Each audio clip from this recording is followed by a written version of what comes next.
We're told never to power up the lights on Field C. I finally found out why. I work for a sports complex just outside the city. It's massive. Dozens of fields, turf, and grass, open year-round. We host everything from weekend soccer to corporate team building leagues. If you've played rec sports, you've probably been here.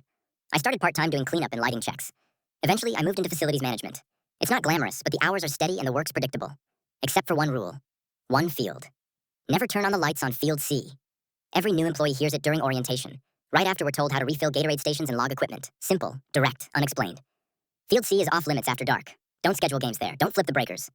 It's not even fenced off, just ignored. I asked once.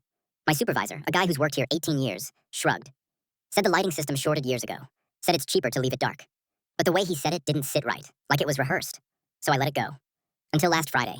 We had a huge rainstorm. Water pooled on the main turf fields. Games got canceled. Coaches were furious. One guy was screaming about refunds and rescheduling, and my boss? Nowhere to be found. So I offered a solution. Field C's dry, I said. Why not run the game there? People looked at me like I'd suggested arson. Even the intern muttered, "You're not supposed to say that out loud." Still, no one had an actual reason why.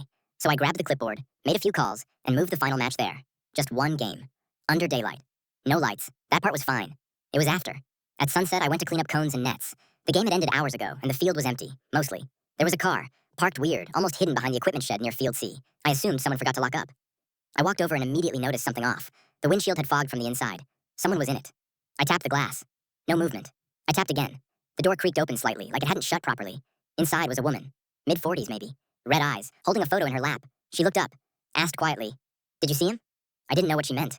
I asked if she was okay, if she needed help. She said, "He's 10, wearing a blue jersey. His name's Marcus." I froze.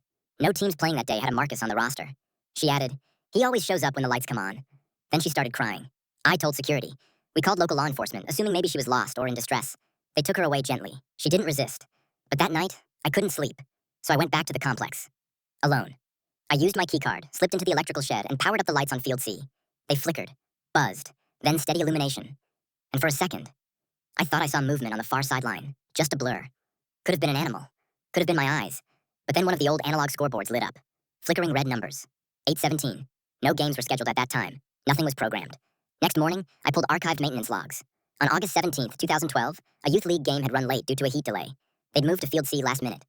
A kid, Marcus L., age 10, collapsed during the final quarter. Cardiac arrest. No AED nearby. He died before paramedics arrived.